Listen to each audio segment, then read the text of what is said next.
जिन जिन लोगों को नहीं पता कि ये कर्स ऑफ हाउस स्पिरिट आखिर चीज़ है क्या, तो फिर मैं बता देता हूँ कि ये मेरी खुद की कॉमिक बुक है जो कि मैंने खुद बनाई है। अगर ऐसे ही चैप्टर्स और देखना चाहते हो तो यार सब्सक्राइब कर दो, बेल आइकन पर प्रेस कर दो और अपने दोस्तों के साथ भी शेयर कर दो। और जिन लोगों ने सब्सक्राइब कर रखा है, तुसी ग्रेट हो, टोफू कबूल करो।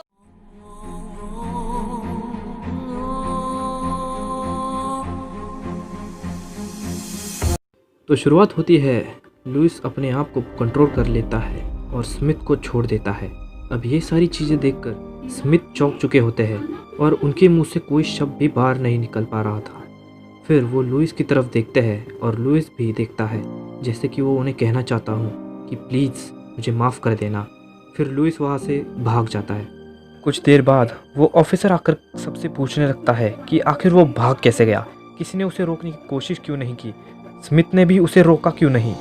वहाँ का एक दूसरा पुलिस वाला कहता है स्मिथ तो उसके पीछे गए ही थे लेकिन रोक नहीं पाया। मैं सीसीटीवी फुटेज चेक करता हूँ, शायद कुछ पता चल जाए। और वो सीसीटीवी फुटेज चेक करता है और ये देखकर वो ऑफिसर पूरी तरह से चौंक जाता है। वो कहता है नामुमकिन, ये नहीं हो सकता। दूसरे सीन में हम देखते हैं कि लुइस सड़क की साइड से भाग रहा होता है। वो सोचता है कि अब मुझे लगता है वो लोग ऐसे चुप नहीं रहेंगे, मुझे जल्द से जल्द मिस्टर रे के घर जाना होगा और कुछ इन्फॉर्मेशन जमा करनी होगी। और उस वक्त जब लुइस मुड़कर देखता है तब उसे गन्स दिखाई देते हैं और वो पुलिस वाला सभी पुलिस वालों को फायर करने के लिए कहता है। सभी पुलिस वाले लुइस पर गोलियां बरसाने लग जाते हैं और लुइस को गोली छूकर निकल जाती है। लुइस किसी तरह से वहाँ से भाग जाता है और वो एक जगह आराम कर ही रहा होता है और कहता है कि ये लोग तो मुझे मारना चाहते हैं, पर क्यों? कहीं उन्हें मेरे इस रूप के बारे में पता तो नहीं चल गया? अगर ऐसी बात है तो फिर बहुत ही ज़्यादा बुरा है। मुझे जल्द से जल्द मिस्टर रे के घर जाना होगा, वहाँ पर मुझे कुछ सुराग मिल जाएगा, लेकिन मुझे कुछ सामान की भी ज़रूरत है, वो मैं घर जाकर ले लूँगा। और फिर लुइस वहाँ से भागते हुए अपने घर चला जाता है। वो दरवाज़ा खटखटाता है और मॉम दरवाज़ा खोलती है। अपनी बेटी को देखकर हैरान हो जाती है और कहती है बेटा तुम्हें यहाँ नहीं होना चाहिए। लुइस अपनी माँ की बात नहीं सुनता और कहता है कि हम इस बारे में बाद में बात करेंगे, मेरे पास वक्त नहीं है। फिर उसके सामने उसके दोनों दोस्त होते हैं उसका स्वागत करने के लिए। उसका दोस्त कहता है अरे यार तू तो बड़ी जल्दी आ गया।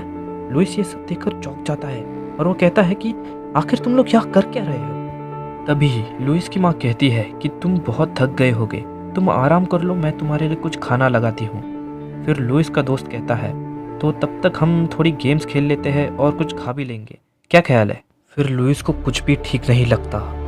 तुम सब ऐसे बिहेव क्यों कर रहे हो जैसे कि कुछ हुआ ही ना हो? क्या तुम लोग तुम सब मुझसे कुछ छुपा रहे हो? फिर लुइस का दोस्त कहता है देख यार, मैं तेरा दोस्त हूँ, लेकिन मुझे लगता है कि तुझे अपने आप को पुलिस के हवाले कर देना चाहिए। ये सुनने के बाद लुइस के पैरों तले ज़मीन खिसक जाती है। ये सब कुछ एक नाटक है, ये एक चाल है, इन सब ने मुझे धोखा दे दिया। और तभी लुइस को पीछे से एक आदमी लुइस को पकड़ लेता है और बाकी पुलिस भी उस पर टूट पड़ती है और लुइस को ज़मीन पर लिटाकर उस पर गन तान देते हैं। फिर वहाँ पर वो ऑफिसर आ जाता है और कहता है आखिरकार हमने तुम्हें पकड़ ही लिया। वैसे तुम्हें पकड़ना ज़्यादा मुश्किल नहीं था, है ना कमबख्त राक्षस। उस ऑफिसर के साथ एक और आदमी भी होता है। लुइस उसे पहचान जाता है। तुम तो एक क्रिमिनल हो, मैंने तुम्हें एक टीवी पर देखा था जो अपने आप को गॉड का दूध मानता है, पर असल में तुम एक हैवान हो। रंजीत ओह देखो तो, हैवान ही मुझे हैवान कह रहा है। तुम्हें बिल्कुल भी तमीज़ नहीं है लोगों से बात करने की। गुस्से से कहता है चुप कर बे बुड्ढे, मैं अच्छी तरह से जानता हूँ कि तू भगवान के नाम पे पैसे कमाता है और इस शहर में आधे से ज़्यादा क्राइम्स तेरी वजह से होते हैं। तू बस एक क्रिमिनल है। और ये बुढ़ा हंसते हुए कहता है तुम मुझे क्रिमिनल कह रहे हो जबकि तुमने इतनी सारी लाशें बिछाई है, और बस यही नहीं, भविष्यवाणी के अनुसार इस दुनिया का तबाही का कारण भी तुम ही हो और इसीलिए इस दुनिया से तुम्हें मुक्त किया जाता है। ऑफिसर कहता है बस बातें बहुत हो गई। लुइस की माँ चिल्लाकर कहती है नहीं रुक जा। फिर लुइस सोचता है तो ये इस तरह से ख़त्म होगा, अब मैं भी कुछ नहीं कर सकता, मैं मरना नहीं चाहता। उसी वक्त एक गाड़ी दीवार तोड़कर अंदर आ जाती है।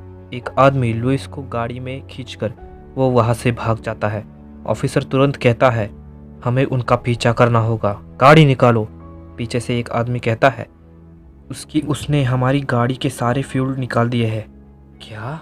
और फिर हमें पता चलता है कि जिसने लुइस को वहाँ से बचाया वो स्मिथ ही थे ऑब्वियसली। और लुइस उन्हें शुक्रिया कहता है।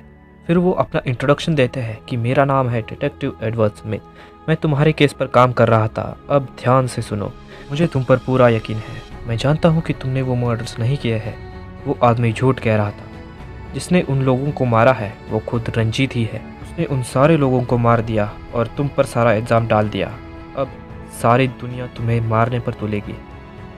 लुइस ये सब सुनकर काफ़ी ज़्यादा परेशान और डिप्रेस हो जाता है। अब मैं क्या करूं?